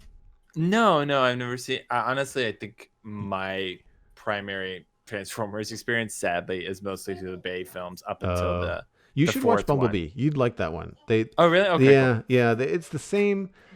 It's the same sort of look. Bumblebee still sort of looks like Bumblebee from the Bay films. They simplify him a bit because Okay. he's not a Camaro. He is actually a Volkswagen Bug in that, I think. Oh, Um, cool. and but the relationship between him and the girl that finds him is just really good. But there's an opening sequence. If you don't watch it for anything else, watch it for the opening sequence that sets up Bumblebee going to Earth, because it's basically a battle on Cybertron. And it's Ooh. and it's all the kind of stuff that you'd expect from a high quality film, but they're less complicated. Like it's not the Bay models. It's this twist, this in between. And everyone that saw that film was like, "Where do we get that for 90 minutes?" Yeah. That's what I want. But anyway, that's my take on Transformers. I mean, are you a big Transformers fan? Like, is that something you read the comics? Like, do I you watch the am TV a shows? I am a n- nearly no Transformers fan. Mostly because robots have never been like, I get this a lot from my Gundam friends, and really Pacific Rim was, and some choice moments of mechs here and there have only been the only times I've ever liked robots, giant or otherwise. I've never been a big droid fan, even in the Star Wars franchise. So R2's cute and BB-8's fine. C3PO is grating at times. Every other droid in the universe, I don't really care that much about. Um, Even like the assassin droid. So robots have always been really weird to me. I was never even a Ghost in the Shell person. So like, yeah, Transformers is just one of those. As a kid who grew up, I was born 1986, but obviously Transformers are still one of the He-Man, Transformers, and I'm blanking on the other one, but GI like Joe the was maybe. GI Joe. Yeah, Yeah. those were like the epic tier things that you grew up with. Of all of them, I definitely was He-Man first, GI Joe second, and then Transformers last. It may or may not have been because I also just wasn't a kid who loved trucks as a person. I Mm-hmm. liked action figures, and to me, I wanted more of the GI Joe action figures or the He-Man fun creatures plus action figures. So it kind of is sort of where my always focus has been. I've at times delved in looking at Gundams or Transformers, but yeah, unfortunately, I have not. It does sound like, based on the limited number of episodes and Netflix's ability to, like with something like Castlevania, a video game series I had zero interest in whatsoever ever playing, and I love that cartoon. If it's the same model, and I imagine it will be, because Netflix tends to kind of make all their Netflix shows that are successes seem slightly similar, then it might be something I would watch, because I think they did an excellent job with adapting Castlevania. It sounds like this is doing pretty well, and they're Mm-hmm. going to do a Diablo series as well, and I'm really excited for that. So yeah, I think because honestly, of all things, Netflix is tied to this. That's why I would almost be more willing to watch it than just the Transformers name by itself. But yeah, it sounds really interesting. And again, I think Netflix has done some things very smartly with their quote unquote original content. Um, If not the show, you should try to find the video games, because they'd be like $10, $15 tops. And you get to play as multiple characters. You get to play as Megatron. You get to play as Optimus Prime. You get to play as Bumblebee. Like there are different story arcs and missions require different Transformers, and it's an over the shoulder. It's not a first person shooter. It's like a third person adventure type thing. So similar to like Assassin's Creed or whatever. But the weight and the metal, the fact that everything is metal in that game. The sound is just fantastic. When you're walking around, you feel like a big hulking machine doing complicated things, and the transforming is also because of the gameplay. The transformation is fast. Like you can't have it take forever because you need to switch from one mode to the next very often. But it's one of those things where like you can do it kind of like at whim. It's not a special ability. You can basically like transform whenever you feel like it. And so it's really cool if you're like running away from bad guys and you're Bumblebee and just like this leg thing is not fast enough. Screw this noise and just like transform and off you just in mid jump you transform, land as the car and off you go. And they actually handle that really well because then at that point it has to be a flying game, a running game like a first person or a third person over the shoulder shooter, and a driving game because depending on who you're playing, they can do all these different things. So it was really fun in that regard. But anyway, well, that wraps up this episode of the Citadel Cafe. You can find more information about the show, links to things that Brockett and I talked about this week at thecitadelcafe.com. The music for the show was composed by Kevin MacLeod. And of course, you can email us just like RoboCreep11 at thecitadelcafe@gmail.com. If you would like to support the show, you can do that at patreon.com/thecitadelcafe. It's how we keep the mics on here on the podcast. You can subscribe for free, of course, on iTunes, Android, Stitcher, and Spotify. But a word of mouth is the easiest way to support the show. It's free. Just tell a friend that they should listen to the show and where they can find it. The more people that you bring on board, the better that we do. It's just simple math. And last but not least, leave a review on the Apple Podcasts app. Even if you don't use Apple Podcasts, that is a service that most podcatchers like Pocket Cast or Downcast will ping when someone is searching for new podcasts. So it helps strangers basically find the show when they're looking for Marvel or Transformers, talk. Then they might find the Citadel Cafe, the better that is reviewed on the Apple Podcast app. My name is Joel Duggan. You can find everything that I am doing online at joelduggan.com. That includes links to the Spawn Chunks, which is my podcast about Minecraft that comes out every Monday. You can find my Twitch page. You can find my social media. I'm Joel Duggan everywhere. It's very, very easy to find. But I will direct you towards Twitch. I'm doing art. You can see me practice my profession. I am doing streaming of Satisfactory and Minecraft, although more Satisfactory lately. And I'm looking to branch out into other games. I picked up Astroneer. Brockett and I were just talking pre-show about the fact that I've owned Borderlands 3 for 3 weeks and I've not played it yet. All these things are things I'd like to get into. So if you'd like to have your voice heard on what I'm going to play next, then head on over to twitch.tv/Joel Duggan and we can hang out there. Brockett, where can people find you online this week? You can check me out at the Cat Volver with 2 V's and just like a cat revolver.